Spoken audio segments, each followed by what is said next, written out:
Now, okay. So, hi, my name is Nick Snackers, Movement Matters, and we're having a podcast with Rubens from Rmotion. So, tell me a little bit more about yourself. Well, as you well said, my name is Rubens. I'm originally from Spain, and I've been a professional football player my entire life until by the age of 27, I got 4 surgeries in my background, 2 on my shoulder and 2 on my back, having 2 discs. That forced me to quit my dream career that I thought was going to be my dream career, and switch to a world to discover why I was getting that much injured. What was the reason that my colleagues were able to continue the practice at that high level, and my body couldn't cope with that stress, that load. So that took me to, apart from the almost finishing the university, which I didn't because I didn't want, start developing that curiosity about posture, fascia, like chains, meridians,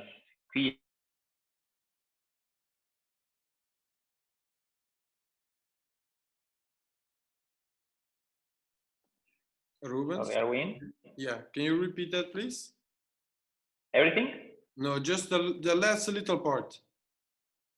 Okay, so that moved me to a journey to discover about my body and what surrounds wellness, health, and injury-free practice.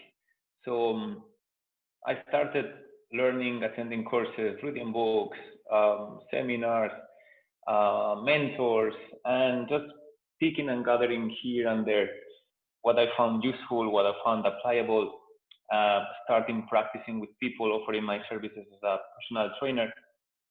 And I end up developing my own method, my own project, again, based on what I thought that works from everything that I knew.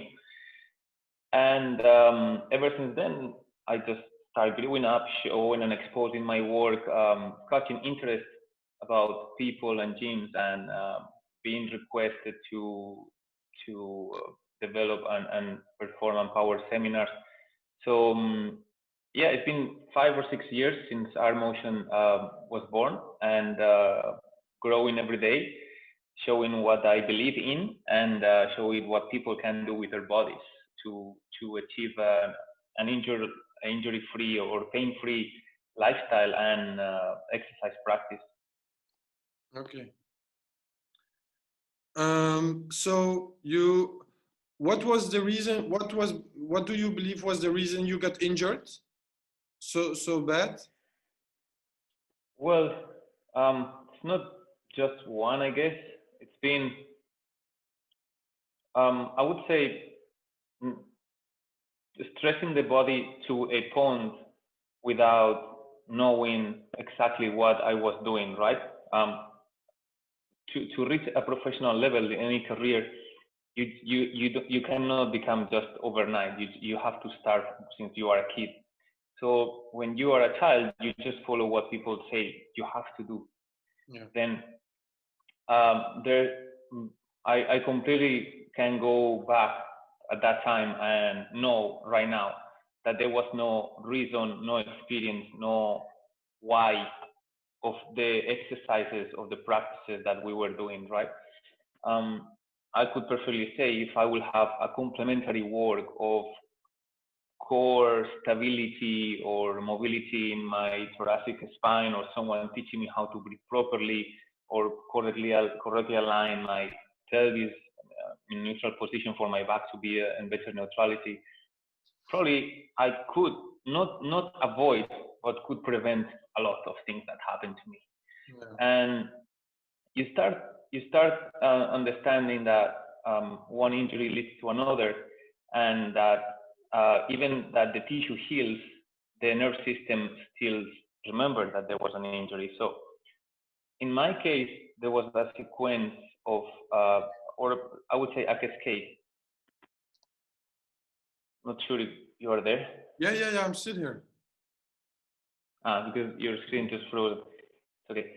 I was always saying, in my case, was a cascade of things, right? It started with a shoulder injury, my right shoulder, and now knowing that the entire body is connected, that led probably for me to assuming a different posture to protect that injury and forcing my back to assume any, I don't know, some sort of position in an anterior pelvic tilt, having a very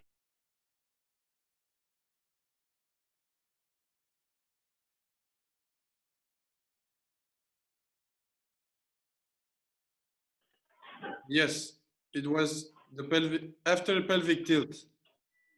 yeah. So what happened to me? Sorry, I'm trying to move to another place just in case the Wi-Fi is the reason. Yes.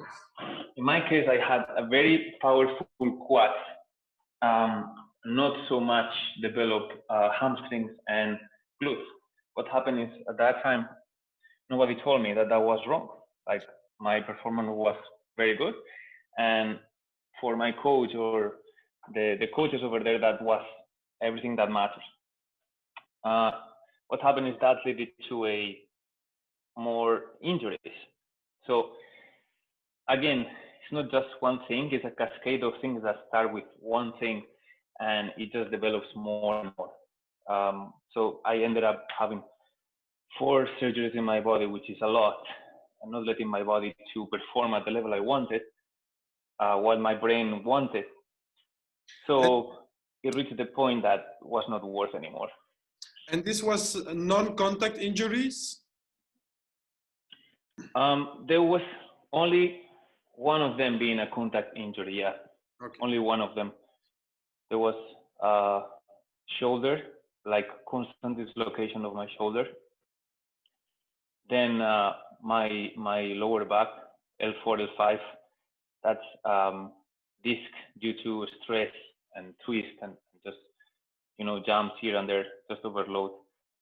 Then back to my shoulder from a contact, an impact, and then back to my disc. So there was a forth and back.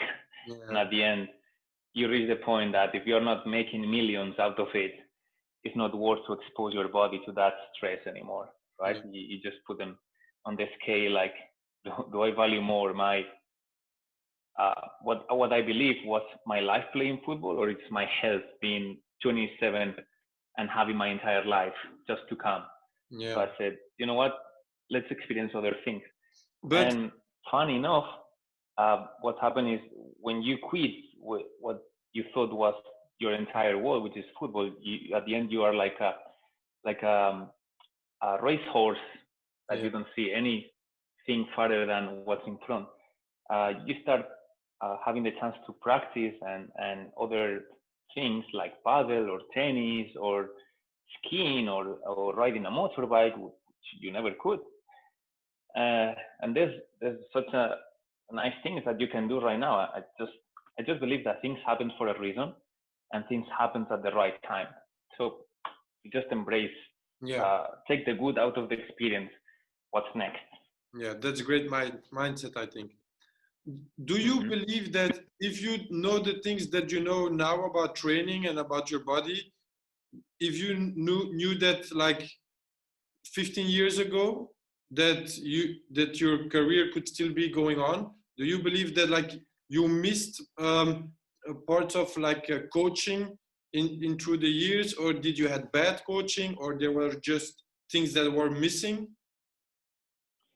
That's a very, very good question, and I keep asking that to myself every time I think or it just comes to my mind memories about how much I was enjoying when I was a child or just teenager, just playing at the level I was and the things that I achieved.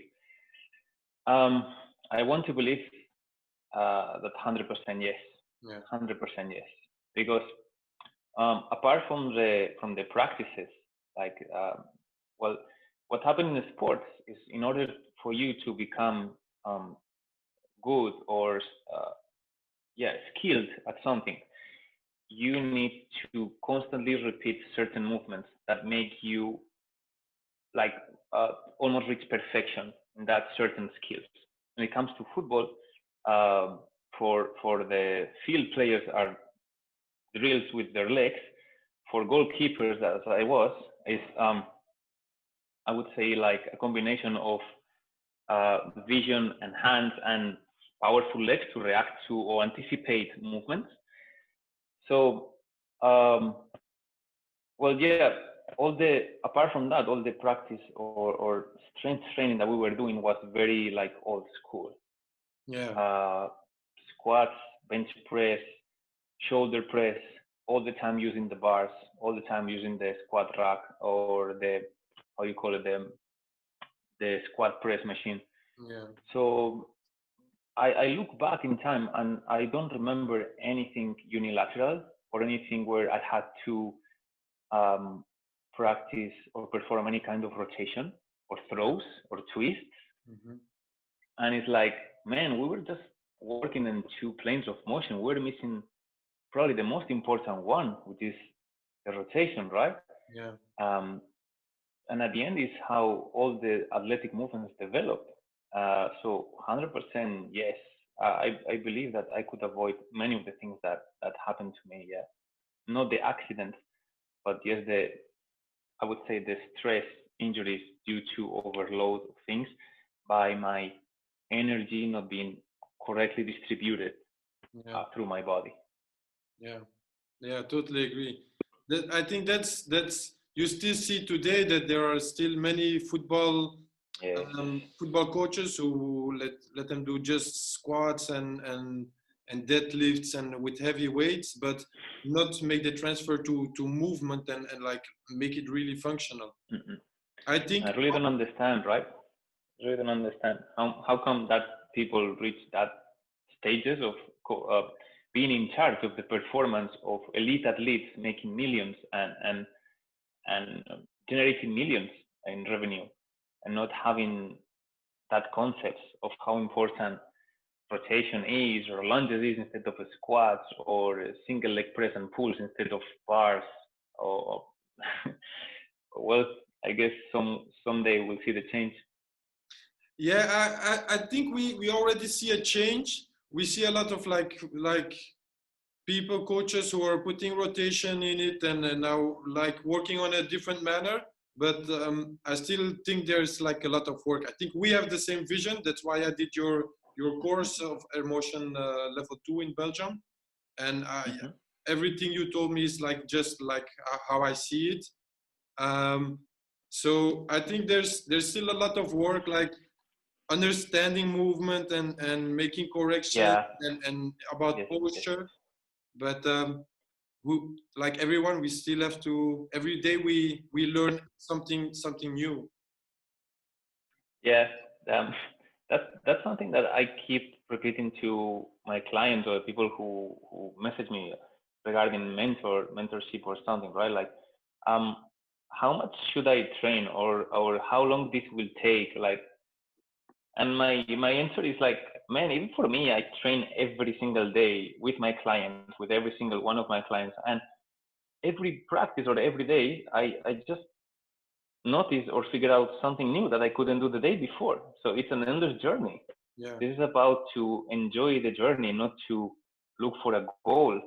It's once you get enrolled in it, it's like a never ending because you always discover things that your body can do that you couldn't before, and that just makes you realize how much potential you have if you keep practicing.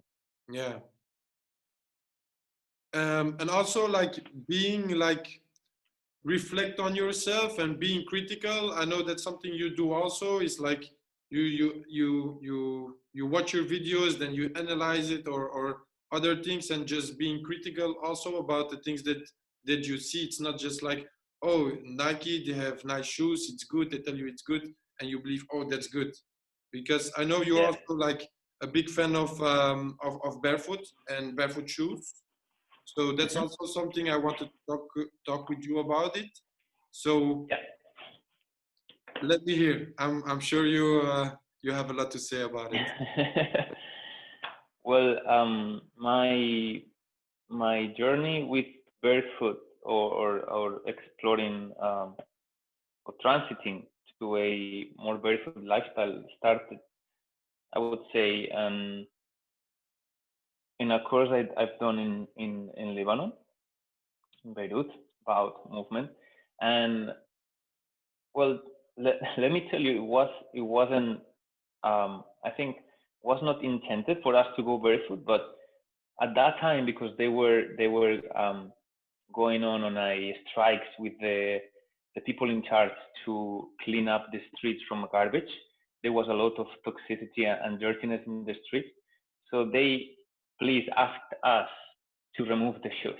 Okay. So we had to go barefoot on that course for 5 days, and I just loved it. I just loved the feeling. No, I felt strange at that time because I was mm, I was never purely into CrossFit, but more into functional training and Olympic weightlifting. I thought the bar was king. Okay. So at that time, I just loved the feeling or the information that I was getting out of my feet. And ever since then, I just transit completely to I'm okay. I'm not wearing shoes anymore. I just started to wear socks, and just for the sake of having the okay from the managers of the studio I was working on in Kuwait, until one day I just said, you know what, I'm gonna transit completely to barefoot. I really will not care what they will say. So took my shoes, my socks out. They understood. People was looking at me were weird at the beginning, but a couple of weeks after, I was the guy without shoes, and ever since then, I just continue like that. Things that I noticed or benefits. Well, I completely saw a change. I would say a transformation on my foot. It, from being professional player, I always wear the football shoes. So um, even though having I would say a nice foot shape, like I always had a nice arch, but I could I could notice how my toes eventually got wider and wider and wider, and I just understood Especially if that you come that's a from the natural. football. Oh, sorry. Yeah, Especially when I you just come from the football shoe and then go barefoot, it's a big difference. exactly was a big difference exactly. So I noticed, but like first hand, how my toes eventually got wider and wider and wider, and understood how normal or how normal that will happen to everyone if they put enough effort or spend enough time being barefoot. And that's just a position we should have never uh, have to lose because we are born like that. Is by wearing shoes when you start narrowing and shaping your toes and your foot in abnormal position, right? Um, that lead also to a having more understanding about my body, the way I position myself, my posture, the way I bear or I load my body in certain spots, how to use properly the triangle of the foot, like my ankle, my big toe, and my pinky toe. Everything was perfectly distributed, having more balance, having more control, and feeling that now the tension I was creating through exercise, through walking, through running, was perfectly distributed uh, through my body without being stuck in certain spots. And all of that was because I started just practicing barefoot. When you walk barefoot, your load, the stress you create, it just distributes perfectly because the first contact with the floor is correct. When you wear shoes, the first impact with the floor is not with your foot anymore, it's with your shoes. And from the shoes pass to your calves, and from the calves pass to your quads. While with you have no shoes, the foot touches the floor and it goes to the big toe and it goes to your calves and it goes to your hamstrings and then it goes all the chain up. So it's completely different. The stress distribution that your body gets wearing shoes versus being barefoot. And that's one of the things that I just noticed ever since that I make my clients and encourage my clients to practice the same I was preaching. And what happened is, I would say, none of the people that I train without shoes would come back to wear shoes anymore, because they realize how much benefit they get out of it. Also about if you like in the feet you have like receptors, so it makes more neural correction. Just also only that will be a big benefit to just having better understanding of position and feeling of your position, of your surroundings. 100% correct. In order for us to create balance and stability and understand our surroundings, we use mainly three systems. First one is the visual system. That one is the more powerful. Then our vestibular system, which is the balance in our ear. Third one is your foot. And by you being covering or casting your foot your entire life, you are distorting the signal that your brain needs to create balance. I'm not talking about one time, I'm talking about years and years and years.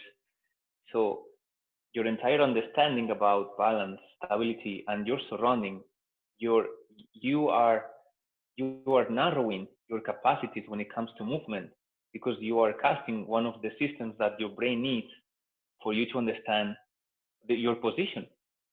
So that's brutal. That's something that you start getting back when you take your shoes off and you start discovering how much potential your body had and you were not using it. And it's so powerful because not just for us that we aim for performance, but just for elder people that has been always wearing narrow shoes with thick rubber soles. The moment you start developing or getting back that sense of a information coming from your foot, your entire balance changes. Then you will see that glute, that hip, that core start developing way more because your foot is directly connected with your glutes and core. Yeah. So the risk of falling down, the risk of injury, the risk of you breaking, that person breaking their hip decreases a lot. So you are actually offering them better life and more years to live safely. And that's very powerful. Yeah, of course. Also, like when you're working like on stability exercises, but you are wearing shoes that are giving your feet stability, then you are not learning your feet to create that stability. Exactly. Our body is very lazy, and your brain always looks for comfort, we'll say. The same way that when you wear a belt to lift, you will rely on the strength of the stability that the belt provides you. Or let's be more honest, if you have a maid at home or a cleaner at home, you will not clean the house, you will ask the cleaners to do it for you. So in the same way, the shoes work. If you have someone that can do the work for you, you will rely on that, because you know what? Why should I work if there's someone else that can do it? So unless you remove the shoes, your brain will never develop that muscles that no need to develop if someone else is doing the work for it. So yeah, it's about to not be in comfort. So let us agree that the best way to work balance is being barefoot, because I also see people training on socks. So, but if you're training on socks, okay, you are barefoot, so that's already one benefit. So you don't have the stability, but you don't have the receptors that doing their work. Yeah, 100%. I would say one is better than zero. So definitely socks, I could tell you the transition to barefoot from if you've been wearing shoes your entire life, going or wearing socks for a while, that's okay. Yeah. That's a step I would recommend you to do. Other ways is very shocking, the transit from a 3 centimeters rubber sole to a completely nothing. But it's proven that even a very thin layer between your foot and the floor distorts and delays the signal that your foot receives. Okay. That your brain receives from the shoe, from the floor, from your foot. So yeah, definitely, socks are, I would consider them as a step to Yeah. transit, but not the end goal. Like, I end up people like, oh, the floor is so cold, I cannot train. Like, no, we remove the socks, because if the end goal is for you to feel directly what the floor is telling you. How is that surface? Is it slippery? Is it thick? Is it more moody? Is it bumpy? You need to understand. You need to know the environment you are moving yourself on, you are interacting with, and that information comes mainly from your foot. Yeah, exactly. Also, by if you want to create tension, it just feels better barefoot, right? 100%. At the end, is a system that your body needs. It was theirs. It's genetics. Yeah, yeah. Hmm. Um, so I think one thing important to say also about barefoot shoes is like don't go from one day to the other, like from your Nikes to barefoot, and just keep walking like on barefoot shoes. Otherwise, you will have like knee pain or ankle pain or whatever. Do you agree with that? Yeah, yeah, 100%. Like everything, you cannot transit from 100 to zero. With 100, I'm referring to the 3 centimeters of foam or rubber that you are using in your daily shoes, to zero, which is nothing between your foot and the floor. Obviously, there's a transition stage that should happen until your body understands that there's less and less, and eventually nothing, cushion to rely on, and all the joints are affected. Yeah, you need to, your body, it's a process of learning how to redistribute the load of your own body, plus the gravity smashing you down, when it comes to walking, moving, or balancing. And like everything, it's like step process or progression that you need to go through. Yeah. So let us say like you start like with one day wearing your barefoot shoes, or just a couple of hours, or just for sporting, and then you switch Yeah. and just making the switch until you feel good, and then 2 days, and then maybe one week, and just like that you build. Hmm. Hmm. For Yeah, I honestly don't have any like real progression for you to yeah, follow, or but yeah, what I do is wearing toe separators, wearing barefoot shoes, wearing or rolling your foot with any ball that you have at home or any surface that could stimulate the receptors.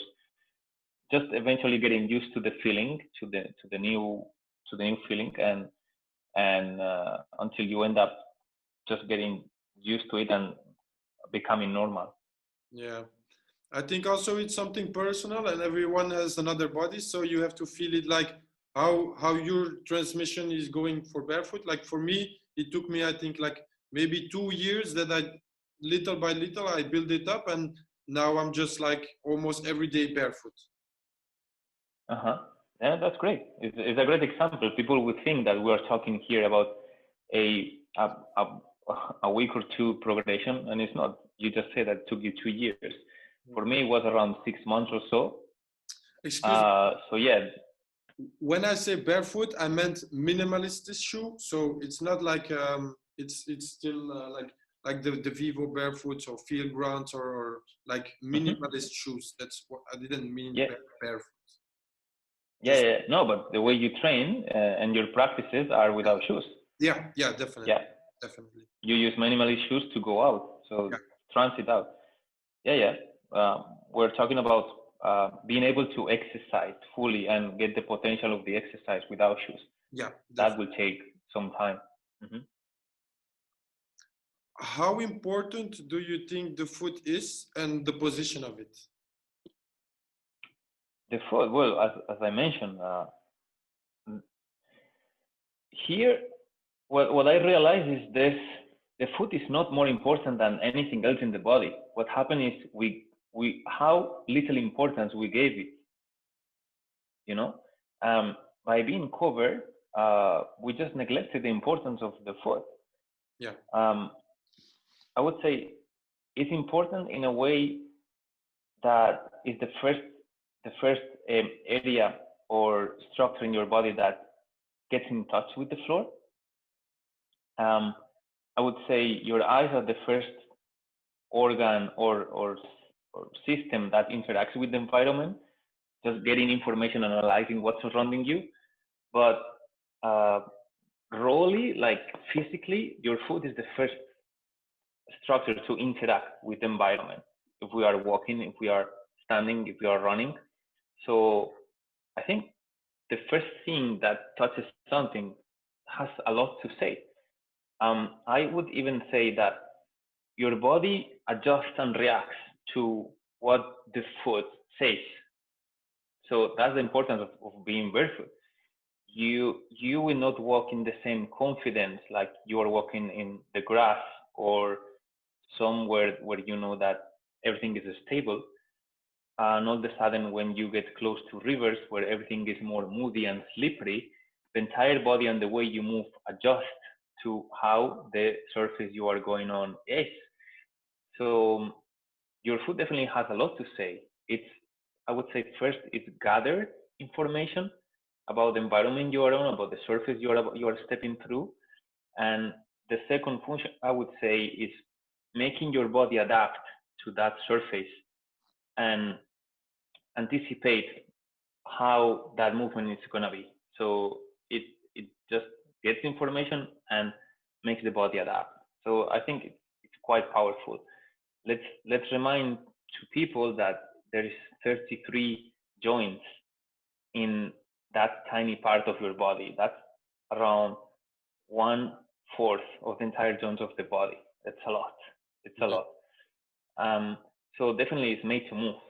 That part of the body is made to move. It's made to adapt to the surface and the environment you are in. If either it's rocks, sands, inclined, declined, twisted, you have the capacity to adapt in hundreds of ways. And by not being able to do so, you increase your risk of injury, being a sprain or so. So that's why I pay a lot of attention when it comes every single day that my clients practice with me. There's a part, some minutes that we dedicate to mobility, control, awareness, and potential of both toes, foot, and ankle. Because to me, how good you are moving depends on how good you are controlling your foot. Yeah. Because again, you're stepping on your foot. If you don't control, if that part of your body, if that structure is not well developed, doesn't work as a foot, your entire body is just at the expense of how bad that system works. Yeah. So to me, the good, how good your body moves depends on how good your foot develops. Yeah. Yeah. And the neutral position you think also is important, right? Like if you're gonna walk, it's like with straight feet and not like with your feet out, right? I saw you once posting something on Instagram about that, like with duck feet. Yeah. No. Well, definitely, it's we could argue about that. What happens is your body, our structures are made to be neutral. Adaptations happens when the environment doesn't require for us to do the normal things that evolution made us do. For example, driving a lot or not being surrounded by mountains or being sitting down for 10 hours a day, yeah, or not having the need to go up or down the stairs, not having the need to run, to play, to hang, to climb, to jump. And I personally seen that a lot through my professional years in the Middle East, where all the terrain is flat, all the lifestyle is very, very sedentary. There's very little to do when it comes to outdoors. So their entire life is based on being sitting down, either if it's for work or for social life, where they don't understand exercise other than just going to the gym 1 hour every 2 or 3 days if you're lucky. So you have to figure out as a professional of exercise and health how to provide that body the stress or the stimuli that your body as genetically is expecting just in that hour that that client will come to you. So going back to the neutrality of the body, yeah, instead of working or developing the potential of that neutrality that you are born with, you actually, as a professionals nowadays, we need to fight to reverse the imbalances and compensations that due to your lifestyle you create. For example, someone with back foot, well, I cannot develop any potential if you're like that. I need first to bring you back to neutral, and then we'll develop the potential of your body. But you cannot expect me making you or teaching you how to be a pro athlete if all your movements are going to be conditioned for how your foot is lined to, right? You're going to move, yes. Why? Because our body, we humans are the best species to go over compensations. We are very good at adapting and compensating. That doesn't mean that that's good. Yeah. That means that we're going to have restrictions. So we're going to reach plateau always.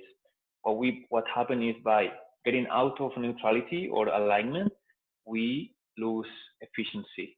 Meaning that back in time, if you have to use more calories than me to cover 100 kilometers, for example, in one day, you probably don't get to that 100 kilometers, or you waste more calories at that time. Calories mean or equal to survive. So you have less capacity or less chances than me to that survive. Yeah. The better neutrality or the more efficient one are the one that have more chance to survive. Okay. Right now, we don't need that because we have supermarket and applications that bring food to us. But at that time, calories matter. Yeah, I think it's a great view. I also think about movement, how we did thousands of years ago. It's the right way. Yeah, I think also that's the way to go. What is functional training for you? Well, functional training, it's unfortunately it's a concept that has been overused. Yeah. To me, why? Because I really don't know what functional training is anymore. For me, something functional is something that it's gonna be valuable for you. It's gonna be useful for you to achieve the task that your daily lifestyle requires. That would be something functional. But if you tell me, if I interview you, if I consult you, and you tell me that your job is about to be sitting down 10 hours in a desk because you're a broker or whatever, well, obviously I'm not gonna train you for you to be better at sitting down. Yeah, exactly. Something functional to me for that kind of profile would be a kind of exercise or program that could avoid and reverse the damage that lifestyle is creating to your genes and to your body. So I would use functional training to a system of or a compound of exercises that could provide you the stimuli, a complete stimuli in one session or on one program that your body is expecting. If we talk about the way we evolved, I'm talking about running, climbing, strength of your hands, strength of your grip, strength of your shoulders, stability, going through unstable surfaces, changes of intensity, changes of direction, capacity to stand up, to sit up, to lay down easily, mobility, having proper mobility, flexibility, injury prevention, throwing. That for me would be functional training. Yeah. Something that mimics or assimilates to what we were doing before this modern era or lifestyle without us doing anything. Yeah, agree. Yeah, totally agree. Do you think like that that the neutral position of like being straight is important in functional training? Well, to me, a perfect posture doesn't exist. The perfect posture is the posture you need to your capacity to assume the right position at that time. So a good posture, for example, it's something that I go through during my seminars. Uh, if you are standing, well, you can be standing still like like a like a nail for 1 minute or so.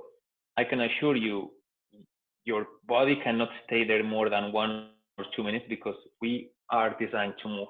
So our body wants constant change. Yeah. That's why we get that much trouble when we are forced to be in a chair for 8, 9, 10 hours in an office. We are designed to move. There's no flow of energy, of blood and oxygen over our body. We just get stuck there.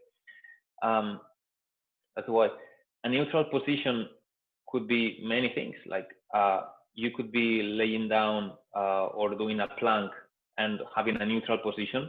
You could have a lunge doing a neutral position. You could be standing on one single leg and being in a neutral position.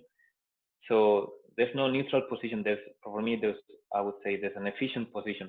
Uh, Yeah. the posture or the pose that allows you to be there to achieve that movement or accomplish that task correctly and efficiently, other than uh, just being forced or not being able to maintain or overworking muscles or structures that shouldn't be working at that time. For example, in a squat, not being able to feel the glutes or hamstrings working instead of I feel a lot of my quads. Well, that means that something in your body is not being neutral Yeah. because it's forcing you to fully use your quads and Yeah. not letting unleash the potential of your hamstrings and glutes. Yeah. I would say maybe your foot is not neutral, your ankles are not neutral, Yeah. your hips don't have a neutral tilt, so they don't let unlock the potential of the things that should be working for your body to be in a neutral position at that exercise. Yeah. Yeah, it's all about, I think it's the connection that you are able to make, like you said, like with the squat.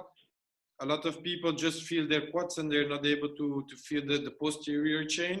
So Mm-hmm. that's, I think, has a lot to do with like body position, but like indeed what is neutral can be a lot of things. So what I meant with that is like exactly what you said about the squat also, that like when you do a lunge that you have like straight back and you're not going to do a squat like this. Yeah, Yeah. yeah, exactly, Yeah. exactly. That's what That's, I mean. But your back being neutral or you being able to position your back neutral depends on the structures that come before the the the energy or the stimuli, the muscle engagement reaches your hips to engage your back, work good as well. So you cannot correct someone's spine while he's standing if the foot, the ankle, the knees, and the hips are not previously worked on or yeah. understood as a proper joint. Understand? Most of the mistakes trainer make nowadays is not having that principle in mind. So they try to, instead of actually press pause on their programs and understand why my client is not able to do so or so, or why do I have to constantly repeat this cue to my client, like keep your chest up, keep your chest up, keep your chest up. You can say it 3, 4 times. If I have to say it 50 times in a session, it's either my client is not registering that Yeah. or something is not letting my client do that. So, Yeah. okay, let's press pause and let's figure out why my client cannot keep the chest up while we are doing this exercise. It's probably the hips, it's probably there's a breathing dysfunction over there, it's probably a not understanding of where even the chest is or what the chest can do. So most of the mistakes is about correcting things or trying to make clients do things without understanding that probably that specific area is not the problem, it's somewhere else, and you didn't pay attention to that. Yeah. So that's exactly what I tell my clients also. Like everything is connected. Sometimes I'm laying on the floor, like looking to their feet, and they're like, "What is he doing?" But I just like go from here to there to there, and like to Yeah. see the bigger picture. Yeah, exactly. You need to see the details, and also you need to step out and see the big picture, how everything works. Okay, perfect.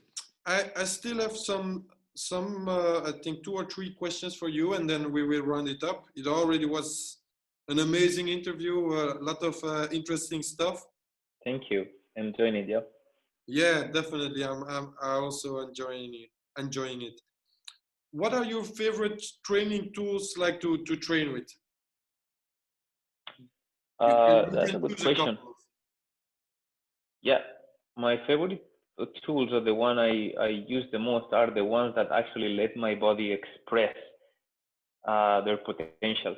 I always or I always use tools that made me move in a 360 degrees on all the three planes, other than just being stuck in a linear movement. So I used a lot of kettlebells. I like the transition or the potential that let me achieve different weights. I like um, I like mazes, all of and I like Persian clubs as well, or meals. Those are a system of trainings that again allows you to move freely Yeah, without being stuck or having to follow um, any specific movement. That just makes your body and your brain feel and be more creative when it comes to movement and capacities, right?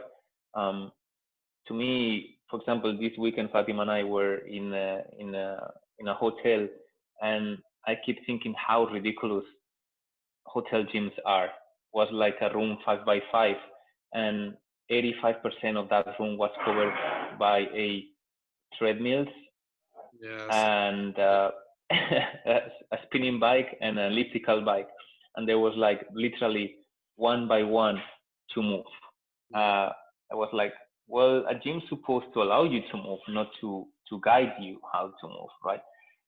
That misconception that we have nowadays is something that I really would like to change. And yeah, definitely, I would say to avoid any hard or any misunderstanding, I would say like a kettlebell. yeah. I would go for a kettlebell. Okay, okay, yeah, yeah. For me also, I also like the ball and elastic bands a lot. Elastic bands is a very great tool. Uh, it's something that if you, yeah, listen, to train I would say this, and I always say that instead of a tool, I would use a complement, which is if I would have to build up my own gym or to recommend you, like Ruben, what would be the thing that I need the most to create my own gym? I would say a mirror. Yeah, You need to see yourself. yeah, You need to understand what happens in your body while you move. yeah, You need to understand the feelings. And once you get that, we can talk about developing capacities and being able to tolerate load and stress. But the first thing you need to do is create a connection between what's going on and what do you see going on. That's the first thing, a mirror. yeah. I think also that's like we are both on that point, and I call it awareness. Is we're both Yes, like working much on that, and I believe the yes, more awareness that you have, the better you will do your exercise and your movement. Everything is awareness. 100%. It's something that I focused a lot and I made clients understand, especially in this modern lifestyle and this kind of society that we live in, where we are exposed and surrounded by lots of stress, not just mentally, but also physically, visually, um, acoustic. So I don't know how clients get to you in Belgium, where I love that country and everything is green and spread out and there's white and I'm surrounded by nature. But I can tell you, me having my studio in the 35th floor on the most fancy building in downtown, I get clients at 7 p.m. after being hours in an office, uh, with calls, with the iPhone, with the Apple Watch, with the phone, with here and there, being stuck in traffic, being annoyed without because they couldn't find parking, having troubles at home, having to pick up their kids. They come to you and they want to do their session in 45 minutes and get the no. Your system, I'm sorry, is not ready to absorb anything that we are gonna do today. Yeah. So let's calm down. Let's breathe for 5 minutes. Let's reset your system, and then we get 15 to 20 minutes of the right stimuli that is gonna give you more benefit than if we spend 2 hours doing sets and repetitions and smashing yourself without you even understanding what's going on in your body while you move. Yeah. You need to know everything. The more aware you are, the more benefit you get out of the exercise. That's why I believe in the same way I do. For you, training means 20, 25 minutes of exercise. That's it. Yeah. I don't train more than that. Why? Because I really get exhausted. Yeah. Because how much awareness and attention you are paying to your body while you do the things, your brain just gets a lot of information and you really connect and engage with every single one of your muscles that just get the 5 or 10 good repetitions. That's enough instead of being 2 hours being smashing yourself and checking your phone and without just no sense. If you do the right things, 25, 30 minutes is more than enough. Exactly. Some like when with a lot of clients, I have like sessions from we have 1 hour session, but in that 1 hour, we maybe do 3 exercises or 4 exercises. Yeah. Yeah. Yeah. Yeah. And that's more than enough. For me, I end up breaking down my sessions to 35 minutes. Yeah. Imagine, because I realized that just as you said, getting that 3 exercises, going through 10, 15, whatever repetitions, but every single repetition being correct, it's how your brain learns repetition. That's more than enough. You're gonna do more good to your body in that 35 minutes than in 2 or 3 hours just going to the gym by yourself and being in a treadmill for 35 minutes and then going to this machine and jumping here, not even paying attention to what you're doing. Awareness is everything. You mentioned it. Yeah, and also interesting what you said about the repetitions. It's like it's more important that you are able to do 3 or 4 repetitions in the correct manner instead of doing 100 repetitions just in bad way. 100% agree, and it's one of the things that I was discussing with one of my clients online lately, and I'm so glad that he ended up understanding it, which is I no longer ask for repetitions of exercises. I just tell you what you're gonna do, and you will be the one who stops. Yeah. Why? Because I want you to be aware when you lose the right technique of you doing it correctly. Interesting. Once you are aware of you are no longer doing it right, that's the point that we're gonna stop. Yeah. Okay. If I tell you do 15 repetitions, you're gonna do 15 repetitions no matter what and no matter how. Yeah. Probably after the sixth repetition, your engagement, your position, your form is no longer good. We don't want that because you will be learning how to do bad repetitions. But if you're aware what you have to do, okay, I'll tell you what you have to do. Maybe today you can do 5, maybe tomorrow you can do 7 for whatever reason, but you will be aware how much your body can do today. So that's the point. Yeah, super interesting. Very, very interesting.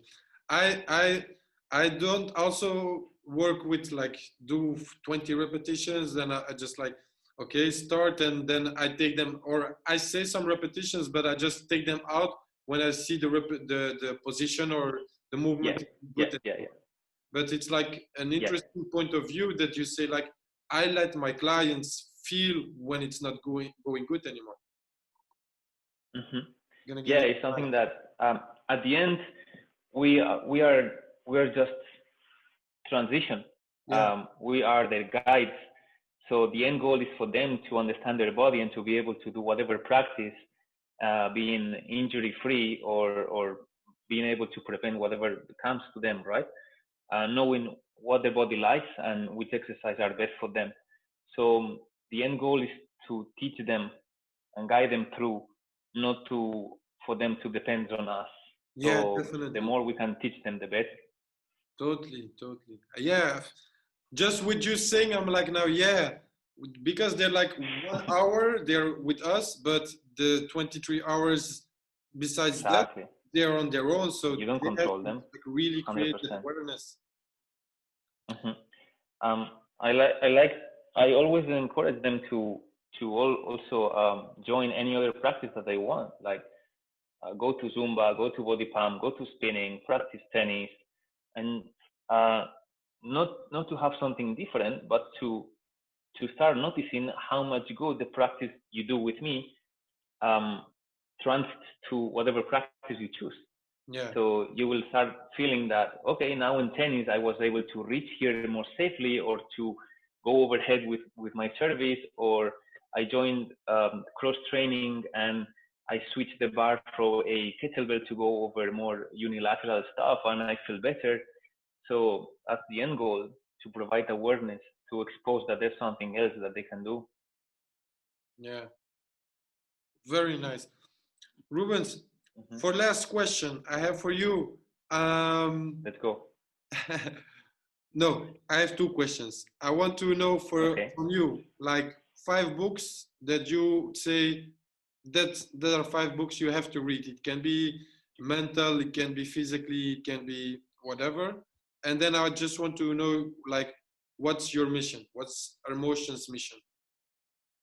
All right. 5 books. I love it. 5 books that I would recommend to you. Number one, The One Thing. I love it. That's the title, The One Thing. Okay. I will not go over the reason of why I choose each one because I will Yeah, be yeah, super yeah. long. That's for another The One another Thing. interview. Number two, the 80-20 principle. Very, very nice as well. Okay. Number three, Why We Sleep. Very Yeah. interesting. Very like wow. Number four, The Oxygen Advantage. Very nice as well. And number five, I would say breaking the habit of being yourself. Okay. That would be my top five. Like if there would be a fire in my home, I will take that 5 ones out of Okay. the entire ones that you have. Okay. I'm very curious because I don't know the books you just told me, so I'm certainly gonna have a look at it. So, Mhm. what's your mission? That's a very good question. I think my mission since the day I started this project is to provide people, no matter what's their goal, either it's to feel better, to be able to play with the grandchildren, to become better at the practice that they want, or to get out of that injury that they were stuck for years and they thought that it's going to be with them the entire life, is to provide awareness and just provide other options than what they what I would say now I see more transition, but what was available before. Yeah. Um, to change the concept of what training means, to change concept of what rehab means, meaning that instead of you having the concept or the idea of someone else have to do it for you, you have to be the one rehabbing yourself, or having the idea of someone has to train me, or training means deadlift, squat, and bench press. Transit the idea to no, training means to realize or to make sure that every joint in your body moves or develops the role of what every joint has to do, and to make people understand that it's not only about training and food, it's about everything that surrounds you, the way you see life, learning how to filter things because we are overwhelmed with stimuli nowadays. Learning or surrounding yourself with the right people, um, looking for or finding the right balance between work, leisure, um, enjoy, and and just love, or I would say happiness. Um, that's what Rmotion means to me. Just offering people that balance of happiness and through health. I would say happiness through health. Yep. Yeah. And taking responsibility for them own. Yes, 100%. You are your own, the reason of everything. Like I always say the same. Things don't happen to you. Things happen, and you decide how you take them and Yeah. how much they affect to you. It's something really hard to understand, when, especially when you are going through shit and things. But the moment you surrender to that principle, life just changed completely Yeah. because or you stop, actually you stop overthinking, you stop overreacting to things, and you just learn how to flow. Okay, life is life. Take the good out of it, let's learn out of the bad, and let's keep going. Yeah. Wonderful how you said that, like, health is not just food or movement, but it's mindset, it's how you think, it's how you feel, it's how you act, and it's just one big circle of everything. Yes, Yeah. yes, yes. 100% agree. 100% agree. Mhm. Okay, Rubens, is there anything that you still wanted to talk about? No, man. I think I've talked more than in an entire week. It was very interesting. I was already thinking, God, we have to like do another session because it was so interesting. Whenever you want. Yeah, yeah. There we, Whenever you want. It's always my pleasure. I just want to say and add how much I respect you, and I enjoy seeing you progress daily. Since the day I met you, you've developed amazing skills, not just personally but professionally. You are exposing your potential, and the world is seeing it. And I'm so happy to see you progress. Um, so I'm just very excited of how much and how are you gonna develop these months coming and these years coming. And I'm very grateful to be part of that journey of yours, because when you will reach the top, I will say, yeah, I knew Nick since the beginning. Thanks, man. That are really amazing words. I'm so grateful for hearing that. I'm grateful for getting to know you, and every day still Likewise. I learn from you. So I'm sure we will learn a lot from each other the coming years, and Yeah. I'm looking forward to the future.